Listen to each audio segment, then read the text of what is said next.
한 목소리로 봉독하시겠습니다. 선지자들 곧 선지자 학개와 이또의 손자 스가랴가 이스라엘의 하나님의 이름으로 유다와 예루살렘에 거주하는 유다 사람들에게 예언하였더니 이에 스알디엘의 아들 스룹바벨과 요사닥의 아들 예수아가 일어나 예루살렘에 있던 하나님의 성전을 다시 건축하기 시작하며 하나님의 선지자들이 함께 있어 그들을 돕더니 그때 유브라데 강 건너편 총독 다뜨네와 스달보스네와 그들의 동관들이 다 나와 그들에게 이르되 누가 너희에게 명령하여 이 성전을 건축하고 이 성곽을 마치게 하였느냐 하기로 우리가 이 건축하는 자의 이름을 아뢰었으나 하나님이 유다 장로들을 돌보셨으므로 그들이 능히 공사를 막지 못하고 이 일을 다리오에게 아뢰고 이 답장이 오기를 기다렸더라. 아멘.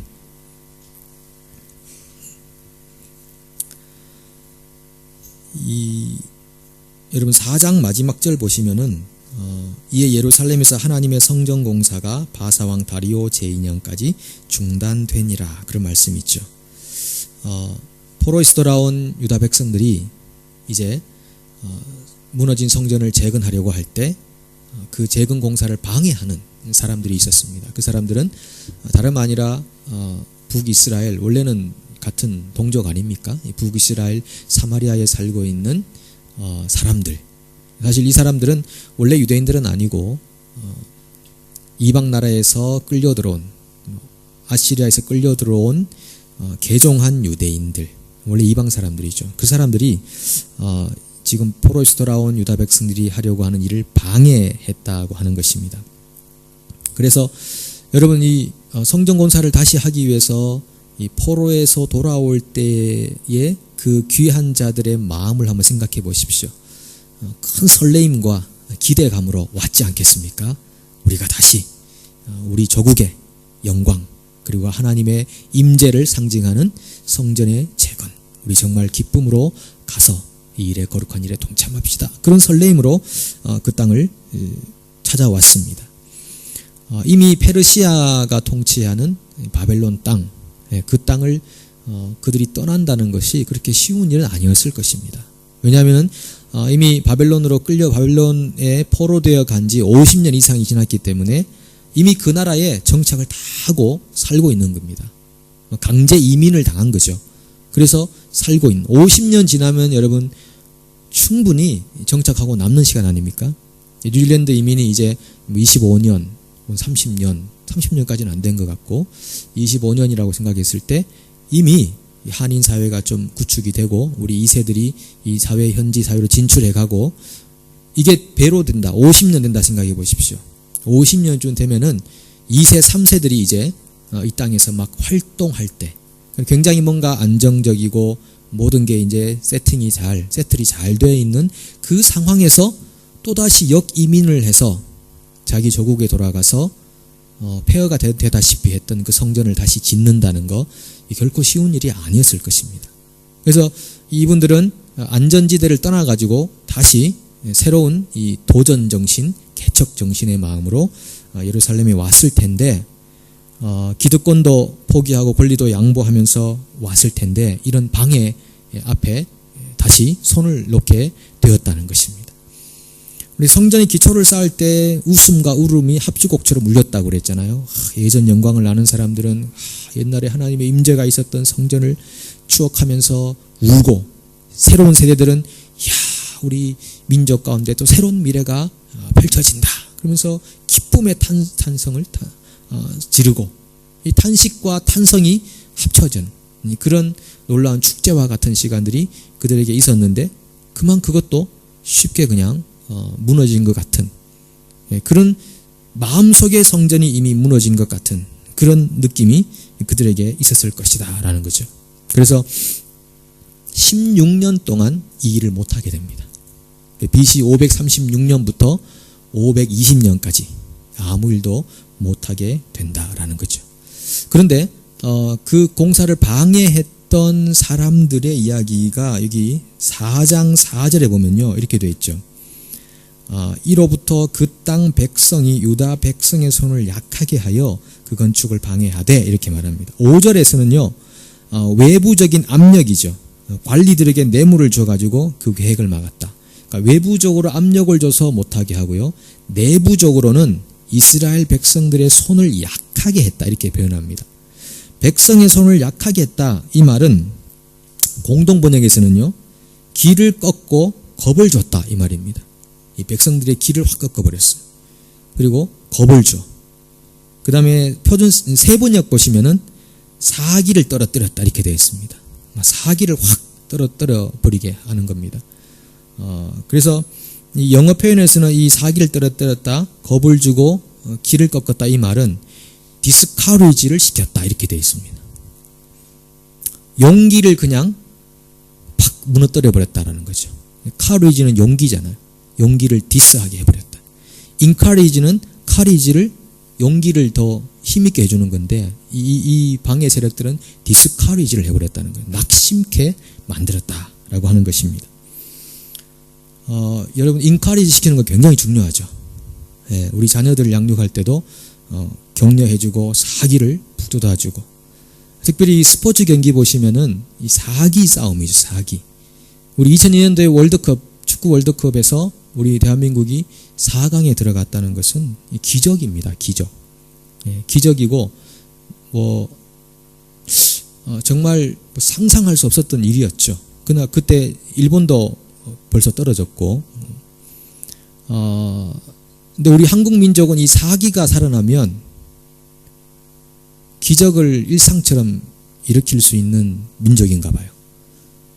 그래서 웬만한 이탈리아, 스페인 이런 팀 다 그냥 가볍게 꺾진 않았지만 어렵게 해가지고 다 승리하고 4강까지 갔죠. 4강까지 가니까 백성들이 이제 더 이상 가면 안 된다는 그런 마음이 있었어요. 저도 그 당시에 더 이상은 안 된다. 더 이상 가면 이건 마치 어떤 뇌물을 주거나 어떤 심판들이 그렇게 된 것 같은 느낌이 들어가지고 4강 갔을 때는 사람들이 게임이 져도요 굉장히 마음의 여유가 있었어요. 그렇게 한국 백성들의 마음이 여유가 있는지를 몰랐는데 4강에 져도 막 너무 그렇게 하고 그리고 3, 4위전에서도 우리가 졌죠. 기억 안 나십니까? 졌다고 생각합니다. 졌는데 졌어요. 졌는데도 굉장히 마음의 여유를 가지고 막 이렇게. 근데 그렇게 기적 같은 게임을 할 수 있었던 이유도요. 사기 진작에 있는 겁니다. 그러니까 지금 사마리아에 사는 이 백성들이 와가지고 포로에서 돌아온 사람들이 성전 공사를 못하게 탁 막을 때 외부적인 압력, 내부적으로는 사기를 떨어뜨려 버렸다라고 하는 것입니다. 자, 그때에 16년간 이제 이 일이 진행이 되지 않고 있을 때에 하나님께서 특별히 보낸 사람들이 있습니다. 그 사람들이 이 5장 1절에 나오는 학개와 스가랴라고 하는 사람입니다. 여러분 평소에 학개서 어디부터인지 잘 모르시고 잘 안 펴보셨죠? 자, 오늘 그 사이에 묻어있는 먼지를 좀 털기 위해서 학개서를 한번 펴보십시오. 이분이 무슨 말씀을 하셨는지 저 뒤쪽으로 가보시고요. 1310페이지로 가시면 학개서라는 것이 있습니다. 자, 이분들이 어떻게 인카리지를 하는가 보십시오. 이 외부 세력들은 디스카리를 시켰잖아요. 그러니까 16년 동안 손 놓고 있을 때 하나님이 학개를 보내시고 스가랴를 보내셔가지고 어떻게 인카리지 하는지 보십시오. 학개 1장 다 찾으셨어요? 예. 찾으셨으면은 여러분 이게 성경 읽을 때 눈으로 보고 귀로 듣고 입으로 말하면은 이 삼박자가 된답니다. 그래서 훨씬 더 우리가 이해하기 좋다고 하는데요. 여러분의 눈으로 보면서 입으로 읽으시면서 또 읽는 소리를 들으면서 한번 같이 1장을 천천히 한번 읽어보겠습니다. 시작. 다리오 왕 제2년 여섯째 달 곧 그 달 초하루에 여호와의 말씀이 선지자 학개로 말미암아 스알디엘의 아들 유다 총독 스룹바벨과 여호사닥의 아들 대제사장 여호수아에게 임하니라. 이르시되 만군의 여호와가 이같이 말하여 이르노라. 이 백성이 말하기를 여호와의 전을 건축할 시기가 이르지 아니하였다 하느니라. 여호와의 말씀이 선지자 학개에게 임하여 이르시되 이 성전이 황폐하였거늘 너희가 이때에 판벽한 집에 거주하는 것이 옳으냐. 그러므로 이제 만군의 여호와가 이같이 말하노니 너희는 너희의 행위를 살필지니라. 너희가 많이 뿌릴지라도 수확이 적으며 먹을지라도 배부르지 못하며 마실지라도 흡족하지 못하며 입어도 따뜻하지 못하며 일꾼이 싹스를 받아도 그것을 구멍 뚫어진 전대에 넣음이 되느니라. 만군의 여호와가 말하노니 너희는 자기의 행위를 살필지니라. 너희는 산에 올라가서 나무를 가져다가 성전을 건축하라. 그리하면 내가 그것으로 말미암아 기뻐하고 또 영광을 얻으리라. 여호와가 말하였느니라. 너희가 많은 것을 바랐으나 도리어 적었고 너희가 그것을 집으로 가져갔으나 내가 불어버렸느니라. 나 만군의 여호와가 말하노라. 이것이 무슨 까닭이냐? 내 집은 황폐하였으되 너희는 각각 자기의 집을 짓기 위하여 빨랐음이라. 그러므로 너희로 말미암아 하늘은 이슬을 그쳤고 땅은 산물을 그쳤으며 내가 이 땅과 산과 곡물과 새 포도주와 기름과 땅의 모든 소산과 사람과 가축과 손으로 수고하는 모든 일에 한재를 들게 하였느니라. 스알디엘의 아들 스룹바벨과 여호사닥의 아들 대제사장 여호수아와 남은 모든 백성이 그들의 하나님 여호와의 목소리와 선지자 학개의 말을 들었으니 이는 그들의 하나님 여호와께서 그를 보내셨습니다. 백성이 다 여호와를 경외하며 그때 여호와의 사자 학개가 여호와의 위임을 받아 백성에게 말하여 이르되 여호와가 말하노니 내가 너희와 함께 하노라 하니라. 여호와께서 스알디엘의 아들 유다 총독 스룹바벨의 마음과 여호사닥의 아들 대제사장 여호수아의 마음과 남은 모든 백성의 마음을 감동시키시매 그들이 와서 만군의 여호와 그들의 하나님의 전공사를 하였으니 그때는 다리오 왕 제2년 6째 달 24일이었더라. 아멘. 학개서 이렇게 처음 읽어보는 분도 계시죠? 예, 말씀이 좋은 것 같습니까? 꿀송이처럼 달게 다가오십니까? 아니면 무슨 말씀인지 모르시겠습니까? 예, 흰 건 종이요 검은 건 글자.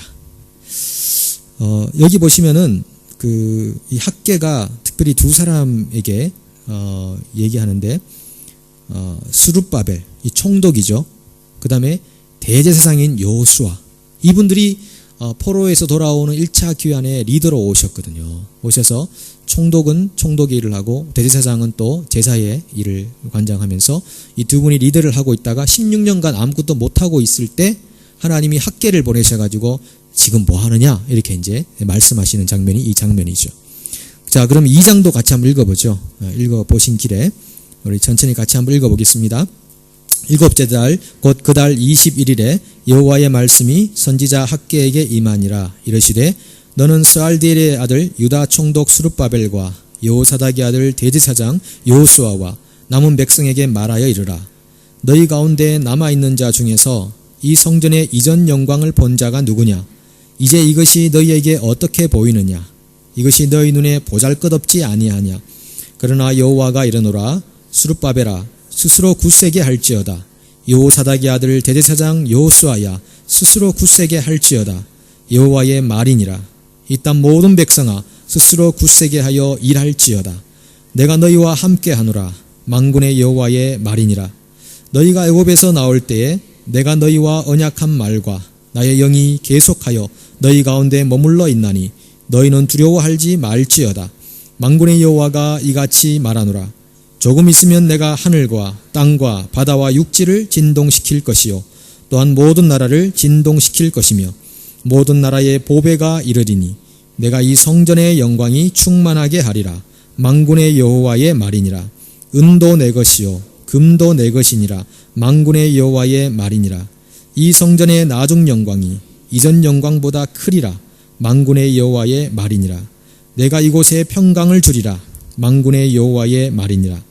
다리오 왕 제2년 9째 달 24일에 여호와의 말씀이 선지자 학개에게 임하니라. 이르시되 만군의 여호와가 말하노니 너는 제사장에게 율법에 대하여 물어 이르기를 사람이 옷자락에 거룩한 고기를 쌓는데 그 옷자락이 만일 떡에나 국에나 포도주에나 기름에나 다른 음식물에 닿았으면 그것이 성물이 되겠느냐 하라.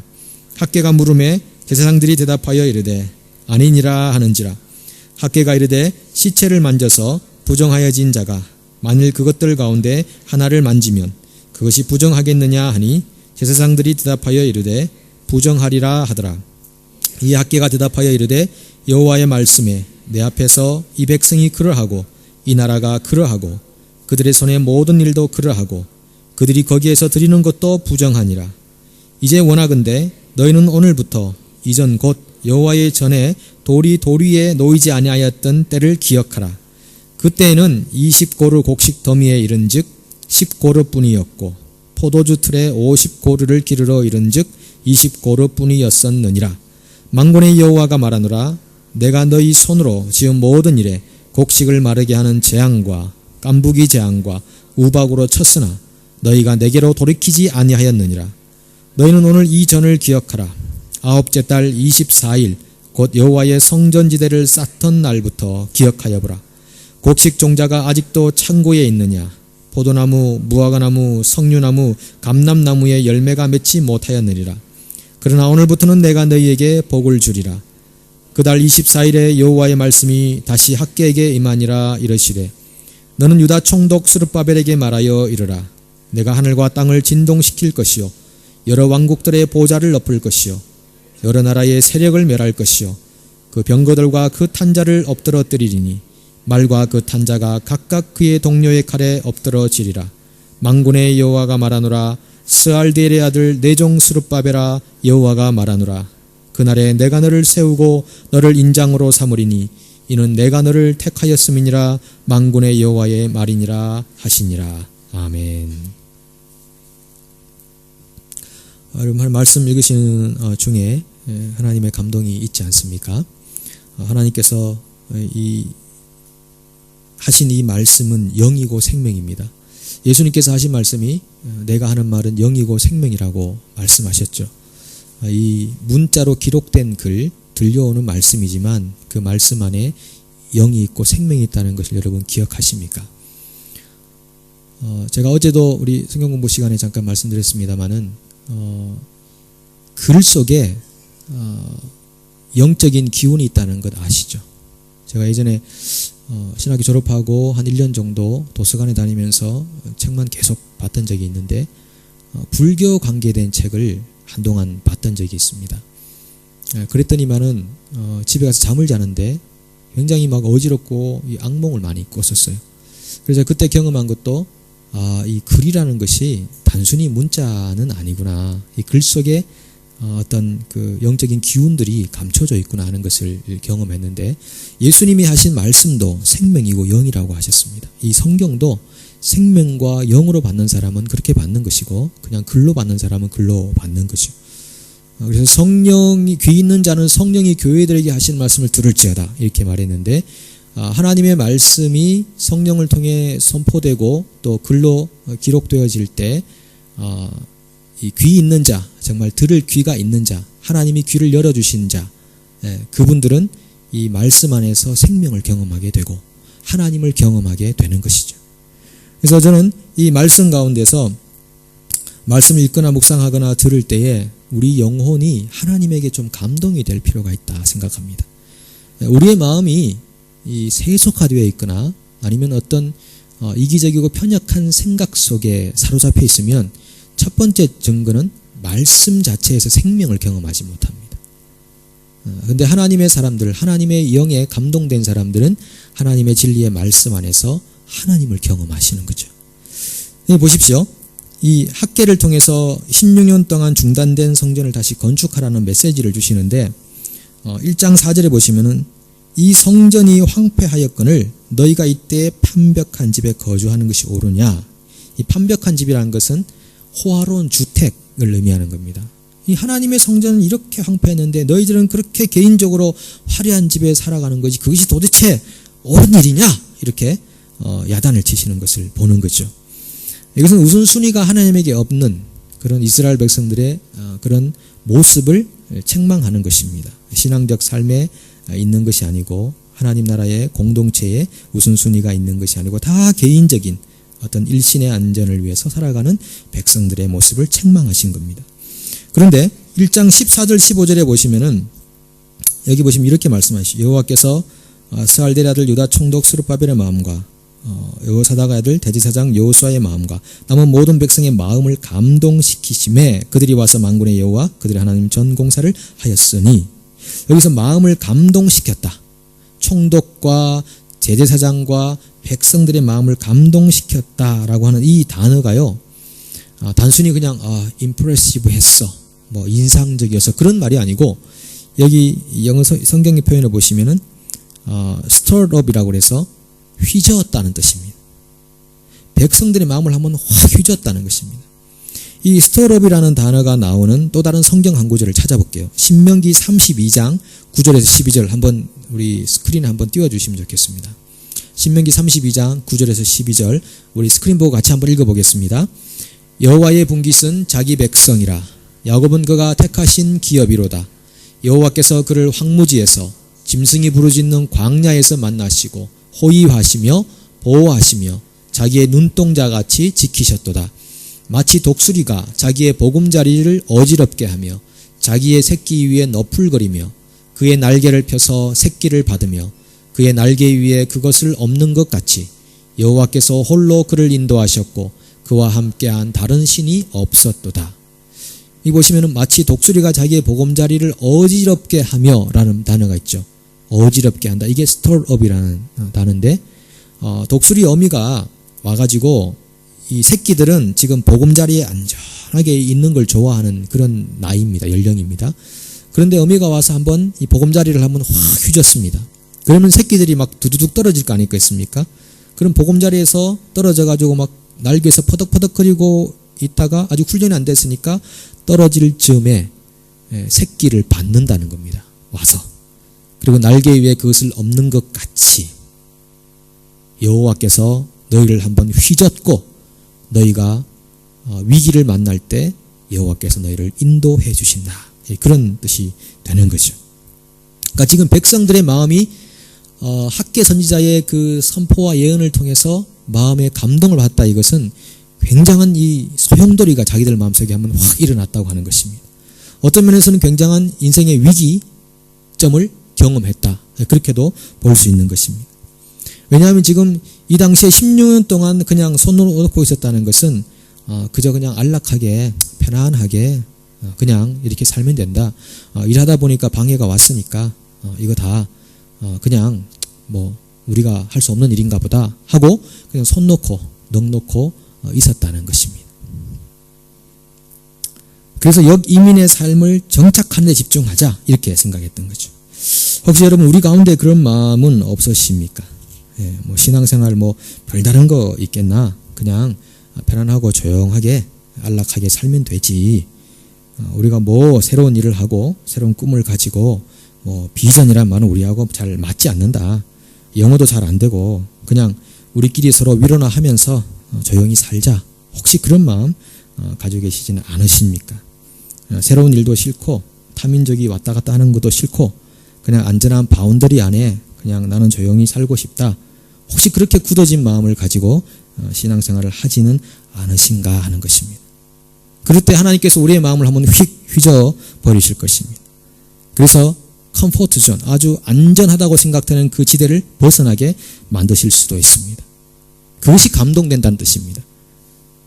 그냥 단순히 감성적으로 감동됐어. 그렇게 하고 끝나버리는 아무 의미 없는 그런 의미의 감동이 아니고 하나님이 그냥 안락하게 편안하게 살고자 하는 백성들의 마음을 한번 휘저으셔가지고 어떤 삶의 위기를 경험하듯이 위기를 경험하게 해서 결국은 다시 하지 못했던 일을 새롭게 시작하는 그런 역사를 얘기하는 거죠. 제자들이 풍랑이는 바닷가에 이렇게 배를 타고 있을 때 저 멀리서 유령 같은 분이 한 분 걸어오시죠. 그래서 주님이 아니신가? 라고 하면서 베드로가 이렇게 말합니다. 당신이 정말 주님이시거든 나를 명해서 바다 위를 걸으라 하소서. 그러니까 예수님께서 걸으라고 그랬습니다. 그래서 베드로가 담대하게 이 배를 떠나서 안전지대를 떠나서 바다 위로 걸어갑니다. 놀라운 일이 기적이 일어납니다. 베드로는 주님이 나의 정말 주님이시라면 내가 생각하지 못했던, 내가 한 번도 하지 못했던 새로운 일에 대해서도 주님께서는 충분히 감당하게 하실 것이라는 것에 대한 믿음과 기대가 있었다는 것이죠. 그래서 안전지대를 벗어나서 바다 위를 걸어갈 수 있었던 그런 새로운 역사를 경험했습니다. 물론 그 후에 이제 풍랑이는 바다를 보고 물로 빠져들어가긴 했지만은 그 어떤 사람도 경험해 보지 못했던 새로운 체험과 역사를 베드로는 경험했습니다. 여러분, 저랑 같이 물 위 한번 걸어보시지 않으시겠습니까? 예, 저만 걸으라는 표정이시군요. 어떤 일이든 우리가 제가 구체적으로 어떻게 말하겠습니까?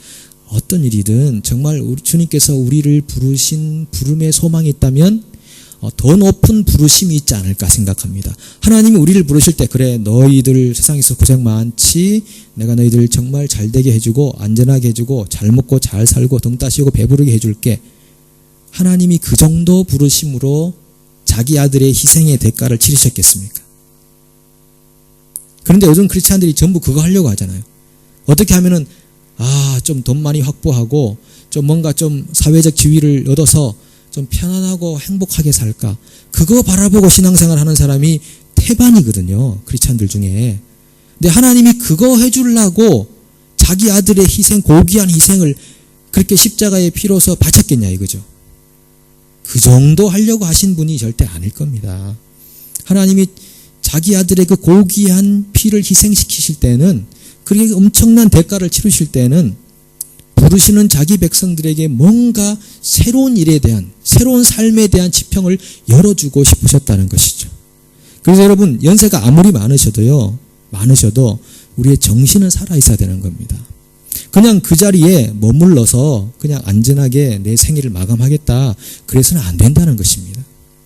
저는 수요일날 이렇게 어르신들 나와서 앞에 앉아서 예배드리는 모습이 우리 후배들에게 굉장히 도전이 되고 힘이 된다고 생각합니다. 그냥 집에서 편히 쉴 수 있는 시간도 하나님께 구별하여 오시는 것이죠. 물론 여기 오시지 않았다고 다 믿음이 없다, 그렇게 말씀드릴 수 없지만은 그런 부분들입니다. 우리가 어떤 자세와 어떤 모습으로 하나님 앞에 살 거냐, 하나님의 부르심 응답하며 살 거냐. 여러분, 우리 눈앞에, 우리 바로 주위에 하나님의 부르심 내 일들이 얼마나 많이 있는지 모릅니다. 내가 동참하고 함께함으로 말미암아 하나님에게 상급과 칭찬받을 수 있는 길이 널려 있어요. 그런데 저는 가끔 안타까운 것이 자기 인생을 방치하고 있는 것입니다. 나도 모르게 내가 그냥 안주에 살다 보면요, 개구리가 그냥 미지근한 물부터 해가지고 다 이렇게 파멸하여 죽는다고 하듯이 그냥 안주하여 살고 안락하고 편안한 길만 찾기 시작하면요, 자기 영혼에 얼마나 큰 이 녹이 슬고 있는지 잘 모릅니다. 그래서 늘 우리가 하나님의 부르신 그 높은 부르심이 어디 있냐를 찾아가야 돼요. 그래서 오늘 저와 함께 물 위를 걷기 위해 오신 여러분들을 정말 제가 축복하고 사랑합니다. 옆 사람에게 한번 얘기하시죠. 너무 저만 바라보시니까 부담이 돼가지고 물 위 한번 걸어갑시다. 한번 해보십시오. 물 위를 한번 걸으십시다. 네.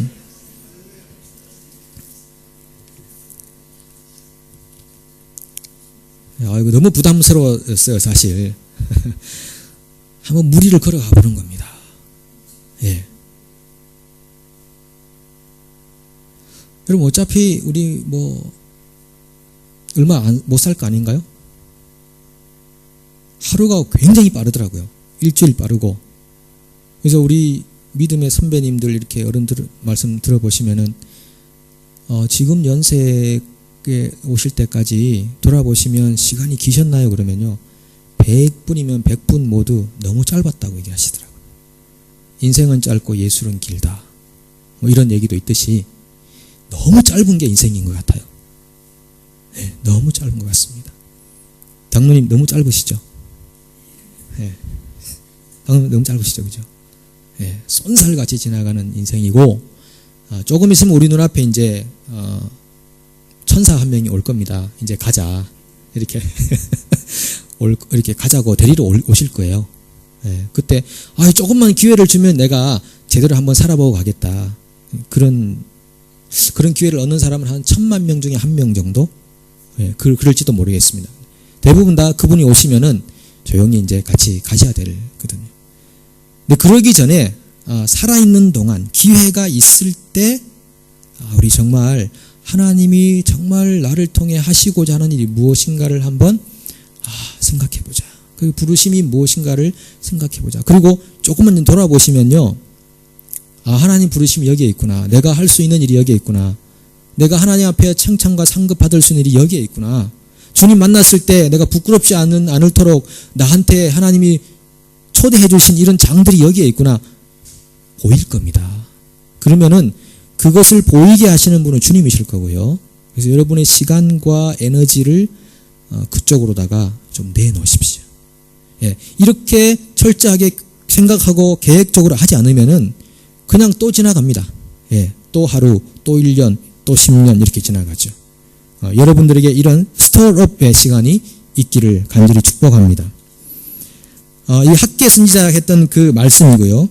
그 다음에 스가랴, 그 뒷장이 스가랴인데 이 스가랴 말씀을 다 읽기는 너무나 분량이 많고 14장까지 제가 몇 구절만 같이 한번 찾아볼 텐데 4장을 한번 펼쳐보십시오.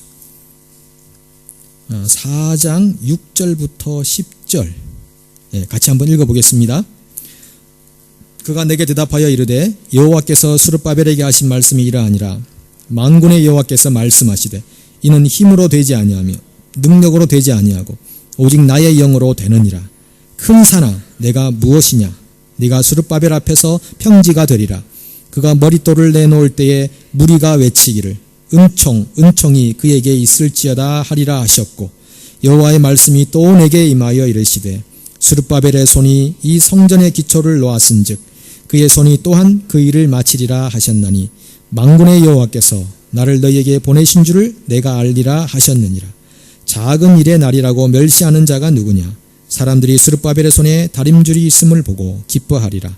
이 7은 온 세상에 두루다니는 여호와의 눈이라 하니라. 이 스룹바벨 총독에게 하나님께서 하시는 말씀이 힘이나 능으로 되지 않고 오직 나의 영으로 된다. 스룹바벨이 기초를 놓았으니까 그 일을 마칠 거다. 내가 너희와 함께 할 거다. 이런 격려의 말씀을 주시는 것을 우리가 또 확인하게 됩니다. 스룹바벨에 앞에 있는 큰 산이 평지가 되게 하겠다 하시는 주님의 약속을 한번 보십시오. 큰 산이 평지가 되는 건요 우리가 하는 일이 아닙니다. 하나님이 하신다는 것입니다. 저는 여러분 인생 가운데 큰 산들이 평지가 되는 놀라운 체험이 있기를 축복합니다. 우리가 하라고 하면요 우리는 죽었다 깨도 못할 것 같습니다. 그런데 하나님은 자신이 하겠다고 하는 거죠.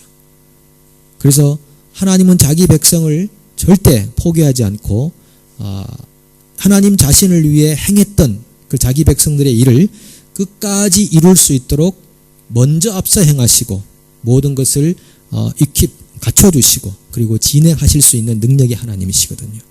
그 주님을 우리가 믿고 따르는 것입니다. 우리 마지막으로 6장 9절부터 15절 한번 찾아볼게요. 6장 9절부터 15절.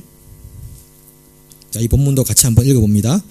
여호와의 말씀이 내게 임하여 이르시되 사로잡힌 자 가운데 바벨론에서부터 돌아온 헬데와 도비야와 여다야가 스바냐의 아들 요시아의 집에 들어갔나니 너는 이날에 그 집에 들어가서 그들에게서 받되 은과 금을 받아 면류관을 만들어 여호사닥의 아들 대제사장 여호수아의 머리에 씌우고 말하여 이르기를 만군의 여호와께서 이같이 말씀하시되 보라 싹이라 이름하는 사람이 자기 곳에서 돋아나서 여호와의 전을 건축하리라. 그가 여호와의 전을 건축하고 영광도 없고 그 자리에 앉아서 다스릴 것이요 또 제사장이 자기 자리에 있으리니 이 둘 사이에 평화의 의논이 있으리라 하셨다 하고 그 면류관은 헬렘과 도비야와 여다야와 스바냐의 아들 헨을 기념하기 위하여 여호와의 전 안에 두라 하시니라.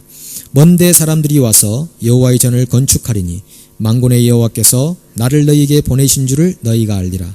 너희가 만일 너희의 하나님 여호와의 말씀을 들을진대 이같이 되리라. 아멘. 12절 중간에 보시면 보라 싹이라 이름하는 옛날 개혁 성경에는 순이라 하는 이름하는 사람이 자기 곳에서 돋아나서 여호와의 전을 건축하리라 이렇게 말씀하셨습니다. 여기서 스가랴 방금 읽었던 이 6장에서 말하고 있는 싹 순이라는 분은 누구냐 하면은 메시아를 가리키는 것입니다. 그러니까 지금 구약 성경에서는 이 눈에 보이는 성전 이야기를 하고 있지만은 신약 성경에서 말하고 있는 성전이라는 것은 하나님 공동체를 의미하는 것입니다. 그러면 메시아라는 자가 와서 하나님의 전을 건축하리라. 이 말은 불도저 갖다 놓고 건물 짓겠다는 그런 말씀이 아니고, 이 말은 예수 그리스도를 머리로 하는 자기 백성 공동체를 일으킬 것이다. 오늘날의 교회를 말하는 거 아니겠습니까? 그런데 여기서 말하는 싹이라는 이 단어가요, 원래 이 히브리어로는 체마라는 단어인데, 이사야 11장 1절에도 이 싹이란 말이 나와요. 제가 한번 읽어볼게요. 이새의 줄기에서 한 싹이 나며 그 뿌리에서 한 가지가 나서 결실할 것이요. 그랬습니다. 여기도 싹이 나오는데, 여기서 말하는 싹은요, 체마가 아니라 네체르라는 단어입니다. 네체르. 근데 단어는 다르지만은 똑같이 싹이나 순을 의미하는데, 이 네체르에서 뭐가 왔냐면요, 나사렛이란 말이 왔다고 합니다. 그래서 예수님께서 나사렛 동네에서, 나사렛은 아주 보잘것없고 연약한 동네를 의미하거든요. 나사렛 동네에서 자라났다. 이것은 네체르라는 것을 말한다는 것입니다. 예수님께서 이 땅에 오셔서 가난한 지역, 그리고 소외된 지역에 살아가시면서 이 세상의 영혼들을 구원하기 위해서 자기 목숨을 대속물로 바치는 이 일은 이미 스가랴서에서, 이사야 선지자들에게서, 많은 예언자들에게서 예언했던 일인데, 그것은 바로 싹이 나서 여호와의 전을 건축하리라 했던 그 말이 이루어진 성취라고 할 수 있는 것입니다. 여러분, 이 일은 오늘날에도 여전히 이어지고 있습니다. 구약에는 성전 재건이라고 하는 이 건물에 굉장히 중점을 두고 하나님의 임재가 있는 그 성전 건축을 위해 온 공동체가 마음을 모았다면, 오늘 신약의 교회들은 하나님의 공동체, 이 교회 공동체, 이 거룩한 공동체의 역사, 지역 사회를 하나님의 생명과 말씀으로 섬기고, 그리고 영적인 자양분을 그리스도의 기스로 공급받고, 서로가 말씀과 기도로 하나 되고 사랑으로 뜨겁게 격려하면서 함께 아름다운 공동체를 형성해 가야 되는 이 굉장한 큰 부르심 앞에 우리가 서 있고, 이 일은 싹이라고 불리는, 순이라고 불리는 그 예수 그리스도께서 반드시 이루어내시고 성취하실 줄로 믿습니다. 우리 주님에게 공동체가 예수님께서 다스리시는 공동체, 그리고 이 세상, 소망 없는 이 세상 가운데 정말 새로운 소망을 주고 꿈을 주고, 이곳에 살 길이 있습니다, 비전이 있습니다, 하나님의 임재가 있습니다라고 사람들에게 선포할 수 있는 공동체, 그래서 죽은 한 영혼이라도 더 구원할 수 있는 공동체, 사랑으로 빛을 발할 수 있는 공동체, 그런 공동체로 다시 일어나실 수 있기를 간절히 축복합니다. 함께 우리 찬양하고